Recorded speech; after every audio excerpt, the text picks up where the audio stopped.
दोस्तों आप सभी ने वो कहावत सुनी होगी जिसमें बहुत बड़ी समस्या थी चूहों के सामने कि भाई आखिर उस बिल्ली के गले में घंटी कौन बांधेगा। तो उस समस्या का समाधान कर दिया है दिल्ली कैपिटल्स ने। उन्होंने कहा है अजी एसआरएच नाम की बिल्ली के गले में घंटी दिल्ली बांधेगी। जी हाँ दोस्तों, एक टीम जिसके बैटिंग लाइनअप से हर कोई खौफ खा रहा था, वो टीम तो दिल्ली कैपिटल्स के सामने पिछले सीजन दहाड़ के आई थी, इनकी धुरी बिगेड़ दी थी, बखिया उधार दी थी। उस सनराइजर्स हैदराबाद नामक खूंखार बिल्ली के गले में घंटी बांध के उनको मिमिया के और टपली मार के वापस रवाना कर दिया है उनके देश। वो काम किया है दिल्ली कैपिटल्स ने। उन्होंने कहा भाई पिछली बार तुमने हमारे गले में घंटी बांधी थी, इस बार हम तुम्हारे गले में घंटी बांधेंगे। और दिल्ली ने उड़ा दी हैदराबाद की गिल्ली। Mitchell star, man of the movement, the player himself, भाई साहब मिचेल स्टार्क ने सेम वही काम किया है जो 2024 के फाइनल में हैदराबाद के सामने किया था कि हैदराबाद की बैटिंग लाइनअप को चारों खाने चित कर दिया था। सेम वही काम आज के मुकाबले में क्या है, 5 विकेटें झटकी मिचेल स्टार्क ने। हमने जो एनालिसिस वीडियो अपनी की थी उसमें भी इस बारे में बात करी थी कि अगर मिचेल स्टार्क को पहले ओवर में विकेट मिल गई तो हैदराबाद समझ ले कि उनकी शामत है, पूरी बैटिंग लाइनअप को ध्वस्त कर देंगे। और वही हुआ, पहले ओवर में ही उन्होंने विकेट झटकी और भाई सारा मामला खत्म। सबसे पहला तो इनके साथ खेल ये हो गया कि भाई अभिषेक शर्मा, वैसे ही उनके बल्ले से रन नहीं लग रहे थे और भाई विपराज निगम की वो सटीक अवेयरनेस और सटीक थ्रो जिसके चलते अभिषेक शर्मा रन आउट हुए। मुझे तो ये समझ नहीं आ रहा भाई, जो टीम छक्के चौके इतने मारती है उसे इतना रिस्की सिंगल लेने की जरूरत क्या है। 1 रन के चक्कर में चले गए और उनके जाते ही पूरी टीम भी चल दी। मिचेल स्टार्क तो सोच के आए थे भाई, ट्रेविस हेड जिनका इतना हवा बन रहा है, सब बोलते कि नीली जर्सी के सामने ट्रेविस हेड ये करते हैं वो करते हैं, तो मिचेल स्टार्क ने कहा रुको जरा, सबर करो, अभी मैं हूं। ऐसे ही मेरा नाम मिचेल स्टार्क नहीं है, मैं शेर बूढ़ा जरूर हुआ है लेकिन शिकार करना नहीं बोला है। भाई साहब जो रिदम में आज मिचेल स्टार्क लगे, जैसे वो भाग के आ रहे थे, जिस पेस से बॉल डाल रहे थे, हैदराबाद के बैट्समैन को बिल्कुल भी हवा नहीं लगी। और ईशान किशन मतलब सेंचुरी मार के आए पहले मैच में, उसके बाद तो भाई बंदे को हवा ही नहीं लगी। नीतीश कुमार रेड्डी जो 2 मैचों में शानदार परफॉर्मेंस कर रहे थे, कंसिस्टेंट लग रहे थे, वो आए वो भी गए। मतलब हैदराबाद ने जो एक अपना पैटर्न बना रखा था ना, हम तो सिर्फ हिट करेंगे हिट करेंगे, लखनऊ के सामने फिर भी वो 190 करने में कामयाब हो गए थे। मगर दिल्ली की बॉलिंग लाइनअप के सामने भाई ये टीम 18 ओवर ही खेल पाई और 163 रन बना पाई और पूरे के पूरे 10 विकेट गंवा दिए। जो टीम अपनी बैटिंग के सामने वाली टीमों को खौफ ज्यादा करती थी, उस टीम की आज क्या हालत करी है दिल्ली ने, वो देखने में हमको मजा आया। देखिए बात तो खैर करनी चाहिए हमें हैदराबाद की बैटिंग से, लेकिन भाई शुरुआत हम करेंगे मिचेल स्टार्क के साथ। उसमें कोई भी आज वो नहीं होगा कॉम्प्रोमाइज की मिचेल स्टार्क की परफॉर्मेंस और मिचेल स्टार्क को हम पीछे छोड़ दें, बिल्कुल नहीं। आज जो परफॉर्मेंस दी है ना स्टार्क ने, भाई मजा आ गया। उम्मीद जिसकी थी कि भाई मिचेल स्टार्क को दिल्ली ने लिया है और वो पूरी तरह से उम्मीद पे खरे उतरे हैं दिल्ली कैपिटल्स की। और भाई क्या परफॉर्मेंस दी है, पहली बॉल से ही आज मिचेल स्टार्क लग रहे थे कि भाई कि कुछ करने वाले हैं कुछ करने वाले हैं, मगर इतना कुछ करने वाले हैं इसकी हमें उम्मीद नहीं थी। ट्रेलर तो हालांकि उन्होंने दे दिया था, जो निकोलस पूरन की विकेटें बिखेरी थी ना एलएसजी के सामने मैच में, उसकी पिक्चर हमें इस मुकाबले में दिखा दी है। एक पंजा तो आ गया है, पर जिस हिसाब से ये रिदम में लग रहे हैं, भगवान ना करे अगर इनको इंजरी होती है तो बात अलग है, बट अगर ये स्वस्थ रहते हैं, फुली फिट रहते हैं इस पूरे सीजन में, तो पर्पल कैप होल्डर यही बनने वाले हैं और सबसे ज्यादा विकेटें मारने वाले हैं। भाई भरा बैठा है ये बंदा, मतलब ट्रेविस हेड हो, अभिषेक शर्मा हो, आपके एंड्रिक क्लासन हो, मतलब कोई भी बैट्समैन हो, पूरी टीम इस अकेले बंदे की बॉलिंग के आगे ना क्लूलेस नजर आ रही थी। उनको समझ ही नहीं आ रहा था कि भाई किधर करे, ड्राइव मारे कि हुक मारे कि पुल मारे। इस चक्कर में ना पूरी टीम आउट हो गई। आए तो थे 280 और 300 का आंकड़ा पार करने, पर इस चक्कर में बेचारे पिछले 2 मैच से ना 200 भी पार नहीं कर पा रहे हैं। वही चीज हो जाती है ना कि सर मुड़वाते ओले पड़ने वाली बात, कि सोचते कि हम 300 बनाएंगे, अब की बार 300 पार। वो जो एक अपने यहाँ गवर्नमेंट थी ना, उसका नारा था, एक जो पॉलिटिकल एजेंडा था उसमें नारा था अब की बार 300 पार, 400 पार, उनके 400 पार नहीं हुए और ये अब की बार 300 पार के चक्कर में चल रहे हैं, इनके 200 भी पार नहीं हो रहे हैं। तो सेम वही सीन हुआ हैदराबाद के साथ। हालांकि मिचेल स्टार्क ने कमाल बॉलिंग करी, 4 ओवर डाले, 5 विकेट झटके, मात्र 35 रन दिए, 9.30 के इकोनॉमी के साथ। इकोनॉमी में मत जाइए, ये देखिए 5 बड़ी विकेटें। मिचेल स्टार्क जो हैदराबाद को समेटा ना जिन्होंने, वो थे कुलदीप यादव। इन पे था कि भाई ये हैदराबाद के सामने कुछ अलग ही बॉलर बन जाते हैं। मतलब पहले भी पिछली बार भी जब हैदराबाद ने बहुत कुटाई करी थी ना दिल्ली कैपिटल्स की, उस साल भी मतलब कुलदीप यादव भी एक थे जो बहुत इकोनॉमिकल बॉलर थे। उस मैच में बेचारे अकेले थे तो 4 विकेटें मारी। इस मैच में उन्हें मिचेल स्टार्क का साथ मिला है तो उन्होंने भी 3 विकेटें हासिल करी हैं। 4 ओवर डाले दोस्तों कुलदीप यादव ने, 3 विकेटें ली, 22 रन दिए मात्र 5.5 की इकोनॉमी के साथ। वो तो मिचेल स्टार्क की विकेटें 5 हैं, ऊपर से उन्होंने टीम को धराशायी किया। बस मिडिल फेज में 10 ओवर के बाद आके अगर कोई बंदा 20 से 25 रन का डिफरेंस डालता है ना, वो कुलदीप यादव है। ये आते हैं आराम से बॉलिंग कराते हैं, बहुत दिमाग के साथ बॉलिंग कराते हैं। उसका सबसे नायाब जो नमूना इन्होंने पेश किया वो क्या, पैट कमिंस के सामने। मतलब ऐसी फील्डिंग सेटअप करी इन्होंने कि स्ट्राइक चेंज ना करने को मिले पैट कमिंस को। जो अनिकेत वर्मा सामने खेल रहे थे, अच्छी हिटें लगा रहे थे, वो स्ट्राइक पर नहीं आने दिया। पैट कमिंस पे डॉट बॉलों का दबाव मारा और उसके चलते जो उन्होंने एक रिलीज शॉट मारा उसमें वो अपनी विकेट खो गए। तो मतलब इतनी सेंसिबल बॉलिंग करी और एंड में आखिर में जो अनिकेत वर्मा बहुत अच्छी फॉर्म में लग रहे थे, उनका भी विकेट लेके कुलदीप यादव गए। तो भाई कुलदीप और स्टार की जोड़ी ना मुझे लगता है आगे तक जाएगी। और इस साल जिस हिसाब से दिल्ली कैपिटल्स फॉर्म कर रहा है, अगर कोई मतलब गलतियां नहीं करते हैं छोटी मोटी, तो ये टीम तो भाई टूर्नामेंट फेवरेट नजर आ रही है और प्लेऑफ में जाती हुई हमको दिख रही है। अब अनिकेत वर्मा और एसआरएच की बैटिंग की बात ना करें, ऐसा तो हो ही नहीं सकता।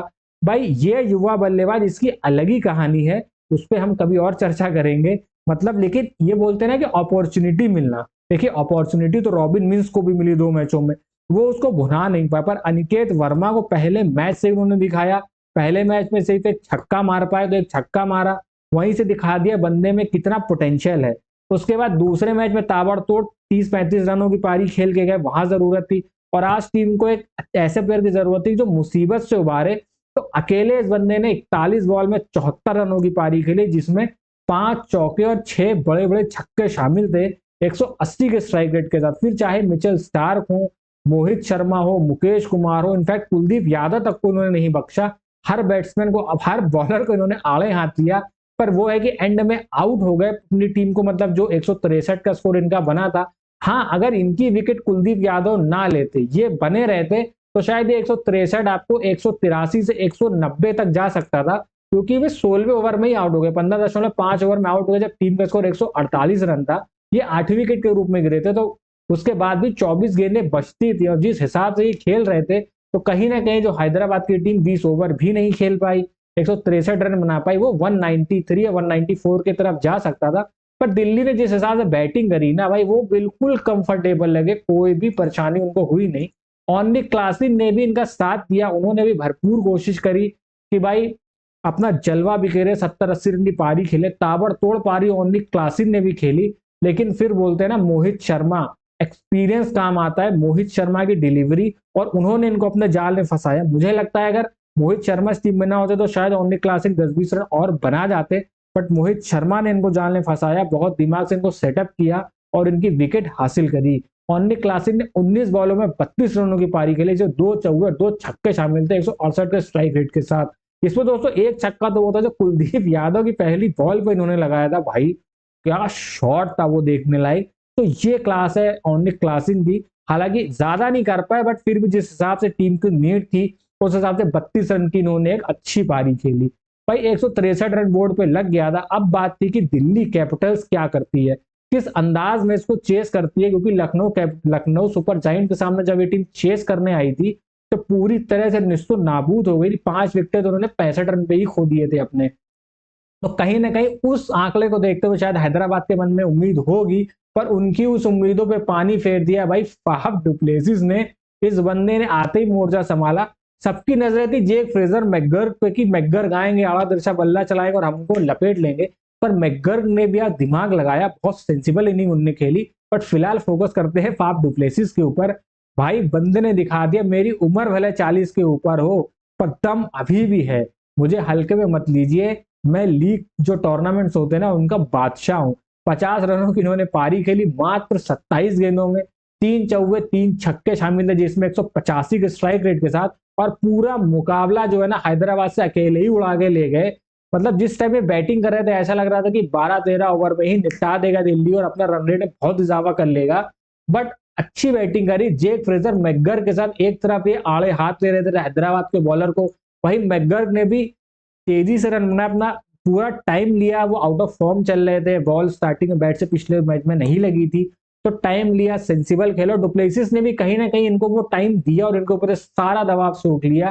फाफ डुप्लेसिस और मैकगर्क ने मिलकर 81 रनों की साझेदारी बनाई मात्र 9 ओवरों में, जिसके चलते दिल्ली कैपिटल्स ये मैच जीता है और एक तरफा ये मैच जीता है। अब अगर बात दोस्तों जेक फ्रेजर मैकगर्क की हो ही रही है तो उनके आंकड़ों पर भी नजर डाल लें। मैकगर्क ने भी 38 रन बनाए 32 बॉलों में, जिसमें 4 चौके और 2 छक्के शामिल थे, 118.75 की स्ट्राइक रेट के साथ। तो ये क्लियर मैसेज था कि मुझे लगता है ये मैसेज ये था कि दोनों में से जिसके बैट पे बॉल अच्छे से है उसको अटैक करके जाना था और एक को थोड़ा सा टाइम लेना था, जब वो सेट हो जाए उसके बाद चार्ज करना था। तो मैकगर्क ने पूरी बारी ली, इनका जो सेल्फ कॉन्फिडेंस डाउन होगा वो भी आया होगा और मुझे लगता है जेक फ्रेजर मैकगर्क अगला मुकाबला जो खेलने वाले हैं ना उसमें इनके बैट से ना 200 के स्ट्राइक रेट से रन आते हुए मुझे अब दिखाई दे रहे हैं। तो इनके सेंसिबल खेलने से और फाफ डुप्लेसिस के अटैकिंग खेलने से हुआ क्या, फिर 9 ओवर में 81 रन दोनों ने मिलकर लगा दिए और हैदराबाद पूरी तरह से अंडर प्रेशर आ गया और ये मुकाबला हार गया। एक होता है ना कि फायर होती है, शुरू में अगर 1-2 विकेट मिल जाते तो एक्स्ट्रा कोशिश करने जाती है सामने वाली टीम, वो मौका ही नहीं दिया हैदराबाद को। जिस हिसाब से मैच लिया ना, अकेले ही दोनों बंदे शुरू से ही मैच पकड़ा और इतनी दूर ले गए हैदराबाद से कि हैदराबाद पूरी कोशिश करने के बाद भी कहीं से भी वापसी नहीं कर पाया। उसके बाद अगर हैदराबाद की बॉलिंग में कुछ था तो वो था ये युवा गेंदबाज जिसका नाम है जीशान अंसारी, यूपी से आते हैं, डोमेस्टिक में बहुत अच्छा करके आ रहे हैं, काफी नाम था और आज भी उन्होंने दिखा दिया। बोला ना कि जिनको मौका मिला है ना हैदराबाद से सबने परफॉर्म करके दिया है, चाहे वो अनिकेत वर्मा हो या फिर जीशान अंसारी हो। सोचने वाली बात यह है कि हैदराबाद के स्क्वाड में experience leg spinner Rahul Chahar हैं जो अपने आप को आईपीएल में स्टैब्लिश कर चुके हैं, काफी साल से आईपीएल खेल रहे हैं, मुंबई इंडियंस के लिए भी खेले, पंजाब किंग्स के लिए भी खेले, अब हैदराबाद की तरफ से है, बट उनके ऊपर इनको मौका दिया गया।